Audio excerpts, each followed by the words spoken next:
अफगानिस्तान से अमेरिकी सेना की वापसी क्या बाइडेन की सबसे बड़ी भूल है? अफगानिस्तान में अमेरिका ब्रिटेन की सेना के 20 साल आखिर हासिल क्या हुआ? ये तस्वीरें अमेरिका के राष्ट्रपति भवन व्हाइट हाउस की है। अफगानिस्तान के नागरिकों ने अमेरिका के राष्ट्रपति जो बाइडेन के खिलाफ बड़े तल्ख लहजे में नारेबाजी की।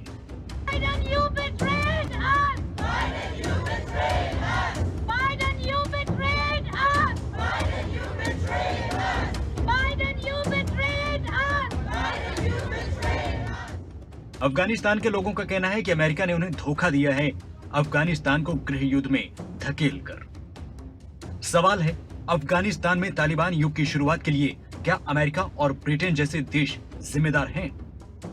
क्योंकि अफगानिस्तान की राजधानी काबुल में अमेरिका अपने नागरिकों को बाहर निकालने में लगा है। ऐसा लगता है कि अमेरिका जैसे शक्तिशाली देश ने तालिबान के सामने घुटने टेके हैं। लगता है कि अमेरिका ने तालिबान से कहा है कि हमारे दूतावास को छोड़ दें और अफगानिस्तान के साथ आपको जो करना है वो करें। अपने नागरिकों को निकालने के लिए अमेरिका, कनाडा और ब्रिटेन जैसे देश अपने हजारों सैनिक अफगानिस्तान भेज रहे हैं। ये सैनिक अफगानिस्तान के लोगों की रक्षा करने के लिए नहीं, बल्कि सिर्फ अपने देश के नागरिकों को सुरक्षित निकालने के लिए जा रहे हैं। कुल मिलाकर ऐसा लगता है कि अमेरिका और उसके दोस्त देशों ने तालिबान के साथ समझौता कर लिया है और इस समझौते का असर ये हुआ है कि तालिबान ने अफगानिस्तान को कब्जे में लिया है।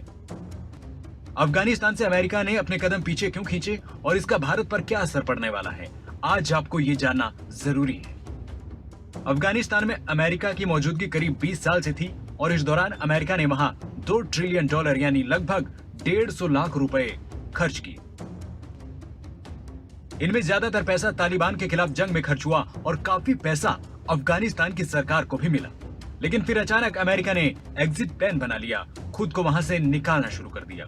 अमेरिका की तरफ से इस पर दोहा में तालिबान के साथ शांति समझौते पर हस्ताक्षर हुए। इस समझौते में उसकी शर्त बड़ी थी। शर्त यह कि तालिबान अलकायदा या किसी दूसरे आतंकी संगठन को अपने नियंत्रण वाले इलाकों में ऑपरेट करने की अनुमति नहीं देगा। यानी अमेरिका ने सिर्फ अपने बारे में सोचा और उसने अफगानिस्तान से बाहर निकलने की योजना पर काम शुरू किया। अफगानिस्तान से सेना की वापसी की डेडलाइन 11 सितंबर से पहले तय की गई है। 20 साल पहले इसी 11 सितंबर को 9/11 की वो सबसे दर्दनाक घटना घटी थी, जिसमें हजारों मासूमों को अफगानिस्तान में बैठे आतंकियों ने अमेरिका में अपना शिकार बनाया था। अलकायदा ने अमेरिका पर 9/11 हमले को अफगानिस्तान की धरती से ही अंजाम दिया था। उसके बाद अमेरिका ने योजनाबद्ध तरीके से तालिबान को सत्ता से हटाया और अस्थायी रूप से अलकायदा को बाहर निकाल दिया। 2 फरवरी साल 1983 की यह तस्वीर है, जब अमेरिका के तत्कालीन राष्ट्रपति रोनाल्ड रीगन तालिबान के नेताओं से व्हाइट हाउस में मिले थे। सोचिए, जिस तालिबान के खिलाफ अमेरिका की सेना अफगानिस्तान में 20 सालों तक लड़ती रही, एक समय उसी तालिबान की व्हाइट हाउस में खातिरदारी होती रही। 11 सितंबर 2001 को जब अलकायदा ने अमेरिका में वर्ल्ड ट्रेड सेंटर पर हमला किया, तो अमेरिका की नीतियां तालिबान को लेकर बदली। अमेरिकी सेना के 2300 से ज्यादा पुरुष और महिलाओं ने जान गंवाई है।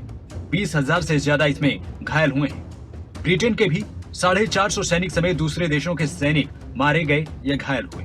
लेकिन सबसे ज्यादा नुकसान अफगानियों को हुआ, जहां 60,000 से ज्यादा सुरक्षाकर्मी इस दौरान मारे गए और इससे दोगुनी संख्या में नागरिक घायल हुए और इससे दोगुनी संख्या में नागरिक की जान गई।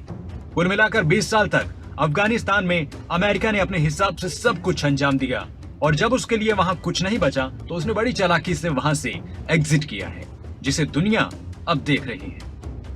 न्यूज़ डेस्क रिपोर्ट, खबरें अभी तक।